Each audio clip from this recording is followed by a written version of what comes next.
भूकंप राम के। अरे भूकंप कोनो आदमी हो। अरे मतलब भूकंप आई रहे। अरे भूकंप आई रहे। पूरा लोग कहलस रास्ता पर कि भूकंप आइल बा भूकंप आइल बा। डांटा लेके चलनी साले एक नंबर। हमारा भाई लोग प्रिय विक्रम भाई सब में जान छोड़ने के आशा करते हैं बहुत बढ़िया हो सब मन पूर्वक हुई अपने परिवार में हुई अपने माँ बाप के साथ में हुई तो वीडियो के बाटे भूकंप आइल बा तो इसमें सच्चाई बात है कि आज भी भूकंप आइल बा समझ जाए कि अपना नोएडा में यूपी में परसों भी भूकंप आइल बिहार में बीएफए के राती के जो हम खुद लाइव देखने उस समय हम अपने घर बात करते हैं इंडिया में 11:35 टाइम होते रहे और हम ये टाइम 10 बजे फोन कर रहे घर तो पूरा लाइव देखनी हमारे जो औरत बाड़ी फोन बतिया तो फोन में क्या फोन करे थे इस तरह बाजी बात है तो नुकसान तो नेपाल में ज्यादा भल हम परमात्मा को यह दुआ करी है परमात्मा ही आपको जो पता कि प्राकृतिक आपदा मत कहीं आवे ठीक ना तो वीडियो कॉमेडी बाटे आनंद मोहन के वीडियो हो गए तो वीडियो जरूर देखिए और डिस्क्रिप्शन में सब्सक्राइब करिए हमें चैनल सब्सक्राइब करिए आप कहाँ विनती करते हैं बड़ा लेट हो गई तो वीडियो चालू कर दीजिए और आनंद मोहन नबाबी भाई बा सारे लोग ए बिया कॉलोनी तक तार गई हां मुखिया जी यही है मैं काहे चिल्लातनी बिया हम ही कॉलोनी तक तार गईली का हां नबाबी बतिया उतरी हमरे से का भइल बा हां राम जादव तू जीवन में साला जीवन में कुछ ना कर बस बरियावे के ना मेहरारू नु होई अरे मेहरारू है त का हो मेहरारू है त मैंने माथा पर चढ़ के डांस करिए जौन कहिए तो ने हो गइल काहे खिसियाइल बड़ा काकी पर चिनौटी दतनी चिनौटी तो बढ़ले बेटे है का चिनौटी काहे खिसियाइल बड़ा ला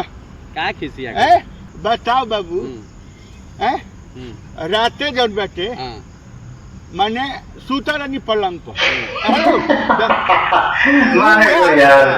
आप एकदम ओके बादामास लेके सारा जौन मिलता से उसे नहीं मिलता अरे कहाँ मिला तारा सर एगो खैनी ना ऊपर चिन्हा दहल चिन्हा का देनी हम अभी डिस्टर्ब बनी बुझा रात के जौन बैठे का भइल कि एथिया जौन बुढ़िया हम पलंग पर सुतर नहीं सा अरे मरला से एक लात बस हम ढिमला गई नीचे काकी मरली हाँ नीचे ढिमला गई जी अच्छा भूकंप आया भूकंप कैसे मारत काहे बिया काहे मारतिया काहे मारतिया बस जैसे ही हम कहनी कि हेलो अपना रहन से बाज आ जा तू अनु तो कहती का भइल हम का भइल जौन कहले बार तुम लौकत नहीं भूकंप आइला चाचा हम पलंग के तो कहस कि हम तो कहीं नहीं है हम कहनी कहीं नहीं है काहे मरली से हमें रखे अकेले सुतबे पलंग पर हम नहीं की बनल सुते के हमार मुंह नहीं लागत पलंग लायक के चटाई लायक भले लागत हो अरे साफ है ना तू है हुआ जानता का भाई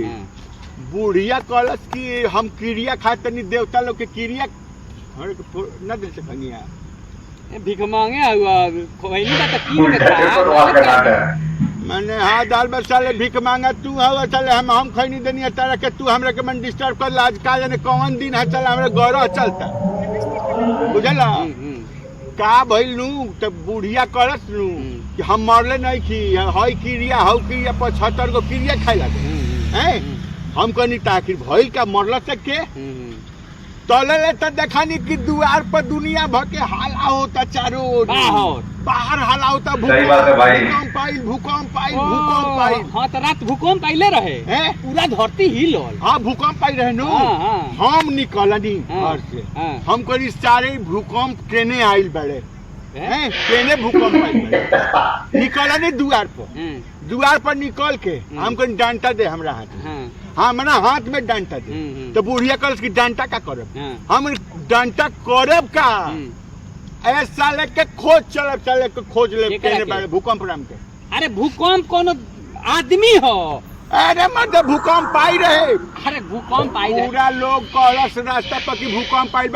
आइल बा डांटा लेके चलनी साले 1 नंबर रोड से लेके 8 नंबर ले मठिया पर स्कूल पर कन्या पाठशाला पर अरे मुखिया जी कहनी कि आज साले भेटा जाइए तो गोली मार दे अरे मुखिया जी भूकंप कोनो आदमी ना हो कि भेटा जाए तो गोली मरबो तो के है भूकंप लोग भागत काहे रहे अरे भूकंप धरती के नीचे आवेला धरती के नीचे तो धरती के नीचे आवेला तो ऊपर वाला लोग काहे भागी अरे ऊपर जब धरती के नीचे भूकंप आई नु तो धरती हिली पूरा धरती हिले पूरा धरती पूरा ना हाँ जहाँ आई नु ओकरा हाँ। के सेंटर होला सही बात है। जहाँ आवेला हाँ नहीं तो मैं बाद में केंद्र के मैं बाद में नीचे रहा आई, हाँ, हाँ। तो जी धरती हिले लगी हाँ तो बिल्डिंग हिले लगी हाँ। ये से लोग कहेला भूकंप आइल बा हाँ तो नरेश बाबू से पूछा नहीं हाँ। हम कहीं भूकंप से गई है का तो कहले कि हाँ देखी देखी मठिया और गई बा हम कहीं साले मिल जाई है तो उनकर साले के चुरकी ना छोड़े एगो केस ना अरे छोड़ जेगो तू एगो नरेश बाबू कहले नरेश बाबू का भइल बा हम नहीं आवत तनी तब बतावत तनी फिर हम बुढ़िया के कहनी कि हेलो एकरा मतलब हमरा घर में भूकंप घुस गई हमरा के आके मार के चल गई हम नीचे ढिवला गई रहनी बताओ अरे भूकंप आके मारी के गो तब क्या है भूकंप भूकंप आदमी हो आदमी ना तो भूकंप कहाँ से आई के काहे लोग हाला करता भूकंप आई सारे हमरा रहते आप भूकंप आ जाइए हमरा घर में घबरा मत साले क्या कहता रात हाँ भूकंप जानतर का होला धरती बनू हाँ धरती से बहुत नीचे अच्छा कांदरा में कांदरा में ना हो कांदरा तो धरती के ऊपर होला हाँ तब तक कौन है नीचे नीचे नु ऐसे प्लेट बा अच्छा खाना खाना खाए वाला ना तो कौन प्लेट धरती के प्लेट बा जैसे पानी आवेला ना अच्छा माटी वाला प्लेट हाँ पानी तो धरती में नीचे पानी या धरती सब बनू नीचे हाँ बाटे माटी या पानी बनू माटी नीचे पानी सब नीचे तू अपने में ऐसे टकरा रहा हाँ टकराई नु ऐसे हाथ यहाँ टकराई तो झंझनाई बाढ़ आ गई। अरे बाढ़ का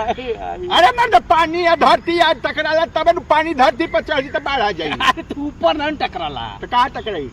10 किलोमीटर नीचे जमीनवा के 10 किलोमीटर हाँ, नीचे। 10 किलोमीटर हाँ नीचे माने एजी से समझ जा छापारा उतना नीचे उतना नीचे जब हेंग टकराई तो ऊपर जमीन हिले लगी तो ओजिया से हमारे घर में आ गए अरे वो जो तारा घर में ना आई अब ढकेल दे साला वो नेपाल में आई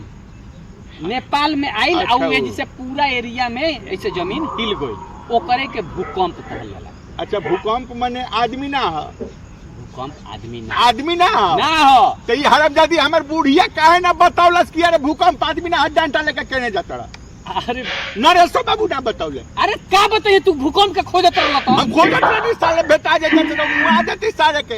ए बूढ़ी अरे बूढ़ी से पूछा बूढ़ी क्या कही 3 हाली मुखिया पूरा गांव में उड़ा लालू हार गई नी लेकिन ये सारे भूकंप सुकंप से हम नहीं हारे वाला हेलो सुनो भूकंप आज बेटा जी है तो उनका हम खबर ले ले साले के खाली हमरा बता दिए कि केने गई बेटे एक बात सुन हाँ बोल बताई कि भूकंप केने गई हाँ केने गई बा हैं हाँ बताई हाँ बोला जो हिया ओरिजिनल में आ जाई नु हाँ तो अभी तो पलंग से गिरल बड़ा नु हाँ छत से गिरल छत पर चढ़बे ना कर जीवन में ना चढ़े छतवा तारा पर गिरी छत पर हमरा पे गिरी हाँ भूकंप जब आवेला नु हाँ तो धरती उथल पुथल हो जाला अच्छा आ बिल्डिंग सब गिरे लगेला बिल्डिंग गिर जाई सब बिल्डिंग गिरे लगेला जेसीबी लेके आइला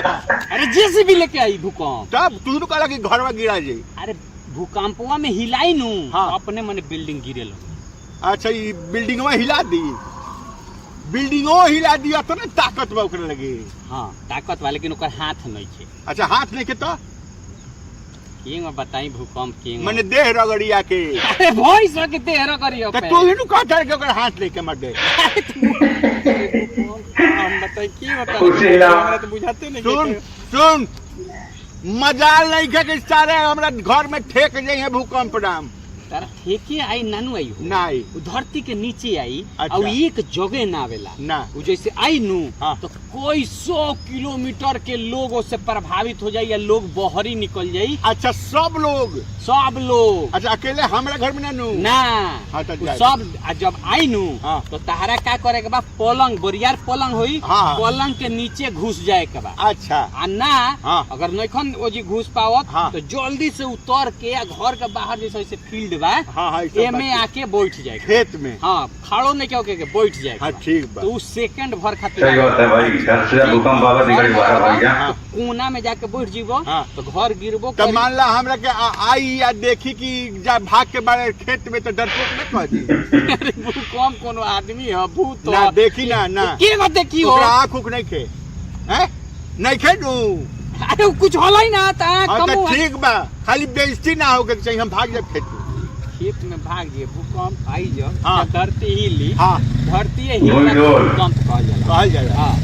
हाँ ठीक बाटे धरती हिलला के मन हाँ बाग अपनी कलाई बारे में हाँ भूमिडोल उहे भूमिडोल के कहा हाँ मैंने वही भूल कोई बात है हाँ भूमिडोल कबे से लान फन है का काहे के आपन के लगाड़ा भूडोल ना कहेला हमरे कौन नहीं रहे काल लेके समझ जी बतू हाँ भूमिडोल पकड़ वाला है हाँ भूमिडोल तो आई बुढ़िया एकरा मतलब सही कहत रहे कि हम रउआ के नहीं खींचुअले रउआ ऐसा ही ढीम लागल वो भूमिडोल आइलो नहीं देंगे हिलल होई तो हाँ उहे हम नीचे ही गिरनी हम कहनी कि हेलो अपना हेलो। औकात में रहा है पलंग पर हम हूं सूते पलंग पर सुतिए त खैनी त हैं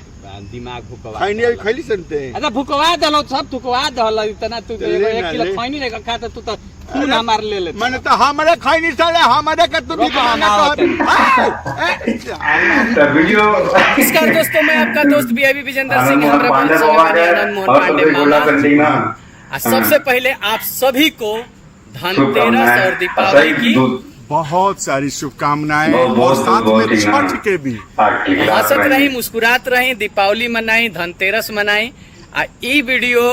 BIB Vijendra Singh YouTube channel और सब्सक्राइब कर दो करो भैया जी। और नहीं भैया कमेंट में सब्सक्राइब कर दो गुरु विक्रम भाई के फॉलो कर दी ठीक ना को देखते हैं तो सब्सक्राइब कर दी। जी। नहीं हम सही भी बात है वैसा यार। ही कंटिन्यू और हम करते लेके आवत रहे। बाबा के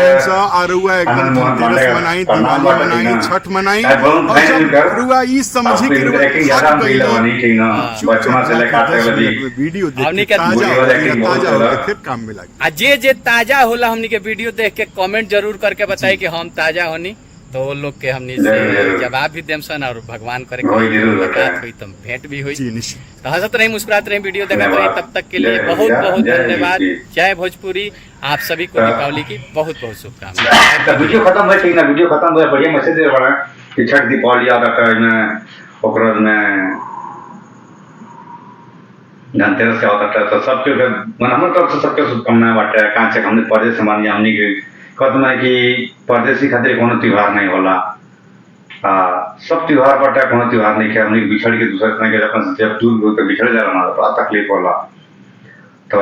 वीडियो में सही बात मुहसरा बाटे सब जन हम के दुआ करते हैं सबके अपने परिवार में छठ दीपावली आराम से मनावे धनतेरस मनावे एंजॉय करे मजा करे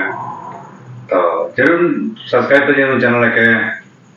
वीडियो को सब्सक्राइब करें ठीक है मिल इतना वो वीडियो में वही हमारे चैनल बटा विक्रम दुबई यात्रा ब्लॉगिंग चैनल है बटी ना तो सब्सक्राइब करिए लाइक करिए कमेंट करिए अपन भाई की दुआ पे जरूर दें दिल पाद रख के और करना फिर एक तक मिल जी फिर अगला वीडियो तब तक सबका जय भोजपुरी समाज जय पी जय बिहार लव यू हिंदुस्तान।